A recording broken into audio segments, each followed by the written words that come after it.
ఒక ఊరిలో చిన్న పేద బేబీ పిల్లి ఉండేది. ఒకరోజు ఒక గుడిలోకి వెళ్ళింది. గుడిలోకి అడుగు పెట్టగానే సెక్యూరిటీ గార్డ్ ఆ బేబీ పిల్లిని కర్రతో గట్టిగా తలపై కొట్టి బయటకు నెట్టేశాడు.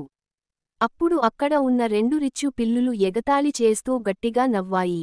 అక్కడే ఉన్న జనాలు కూడా ఎగతాళి చేస్తూ నవ్వాయి. ఈ దృశ్యం చూసిన బేబీ పిల్లి గుండె పగిలేలా ఏడ్చింది. కన్నీళ్లతో అక్కడి నుంచి వెళ్ళిపోయింది. ఆ దుఃఖం, అవమానం తనలో ఆగ్రహాన్ని, కష్టపడి ఎదగాలని సంకల్పాన్ని కలిగించింది. ఆ చిన్న బేబీ పిల్లి సిటీలో వెళ్లి కూలీ పనులు చేస్తూ డబ్బు సంపాదించడం ప్రారంభించింది. వెల్డింగ్ పని చేసింది, హోటల్లో వెయిటర్గా పనిచేసింది, రిక్షా తోసింది, క్లీనింగ్ పనులు కూడా చేసింది.